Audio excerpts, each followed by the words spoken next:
E Jean de Brito da Silva, de 28 anos, é autista e trabalha como catador de material reciclável. Ele foi absolvido das acusações de envolvimento no 8 de janeiro em 1º de março deste ano. Ainda assim, Jean segue usando tornozeleira eletrônica.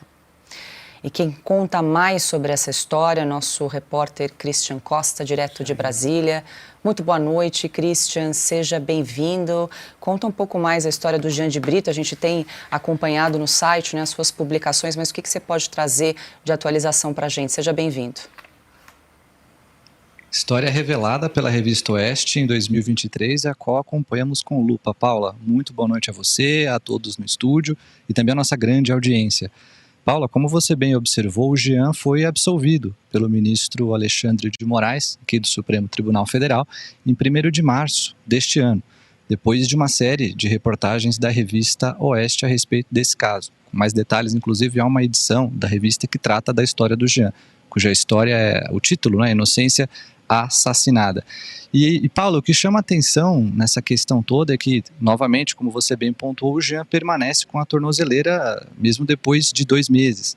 Os advogados do Jean, a defesa do Jean, o Dr. Robson Dupin e a doutora Silvia Giraldelli, informaram que essa tornozeleira, o monitoramento eletrônico, deveria ter sido removido por volta do dia 17 de março, poucos dias ali depois da absolvição do Jean, e isso não ocorreu.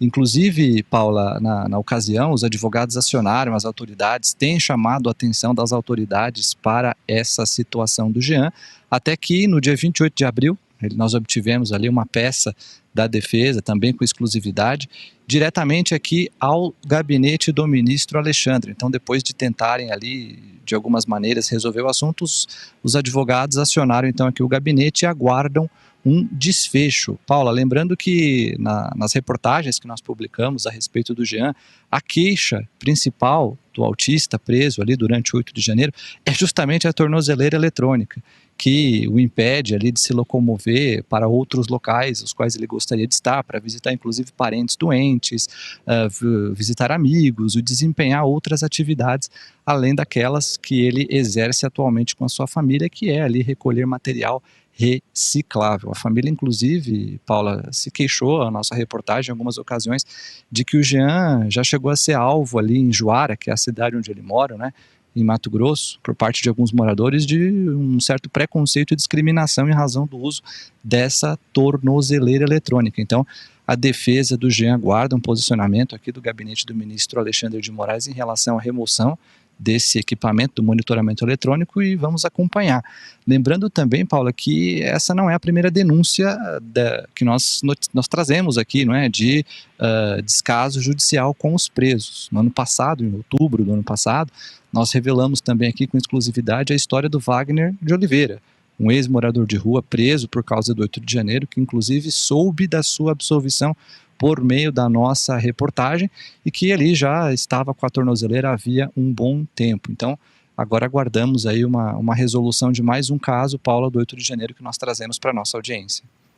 Perfeito, Cris, obrigada pelas atualizações. Deixa eu mudar um pouquinho de assunto, porque o ex-deputado Daniel Silveira sofreu uma contusão no joelho na colônia agrícola, onde ele está preso em Magé, no Rio de Janeiro. Hoje, mais cedo, você inclusive publicou detalhes sobre esse caso, Christian. Que outras informações você pode trazer para a gente a respeito do ex-deputado Daniel Silveira?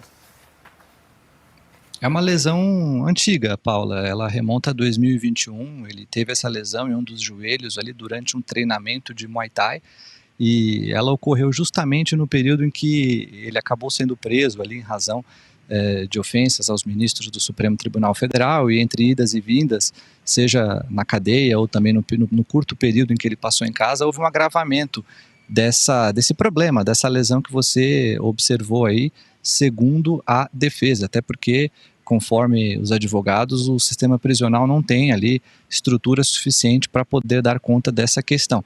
E não à toa que na semana que vem, nós já até antecipamos essa informação na coluna No Ponto, haverá uma visita médica ao ex-deputado Daniel Silveira, lá em Magé, do médico que tratou desse problema dele lá em 2021, para saber como é que está ali a questão do deputado. Nós temos ali, inclusive, já até algumas informações médicas referentes à recomendação de o deputado, ou ex-deputado, melhor dizendo, tomar medicação e até eventualmente fazer alguns exames mais aprofundados, que é o que deve ocorrer na semana que vem. E em meio a isso também, Paula, inclusive, é possível que nos próximos dias também tenhamos algumas informações também referentes ao estado emocional do deputado. Nós publicamos também várias reportagens na coluna No Ponto, informando que a defesa contratou ali um grupo de profissionais, um psiquiatra e também uma psicóloga, para averiguarem a situação do deputado, não só dele também, como da família, e vamos continuar aqui no Supremo Tribunal Federal acompanhando esses e mais outros desdobramentos.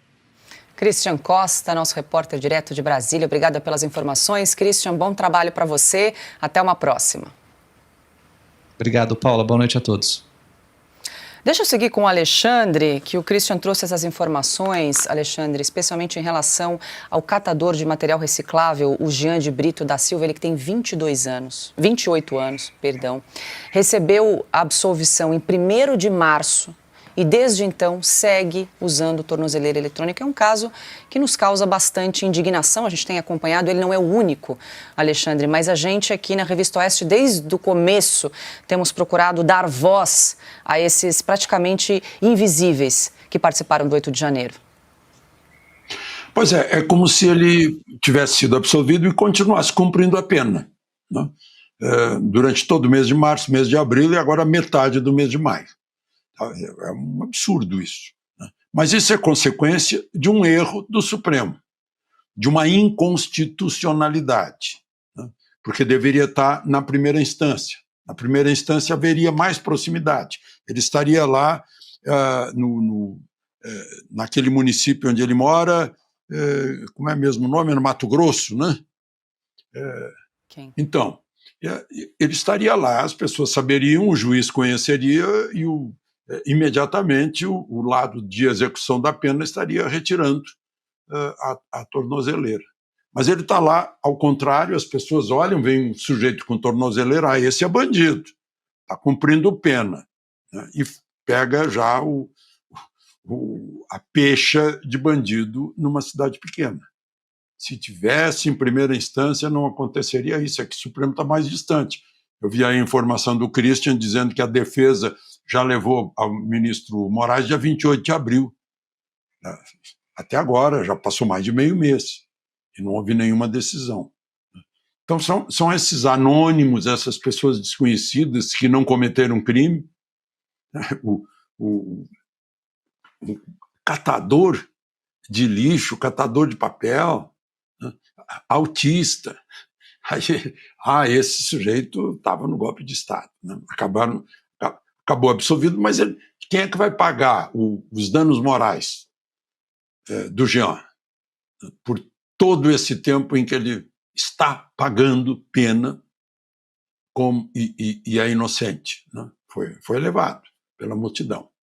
Porque trataram isso como um coletivo, não individualizaram as ações.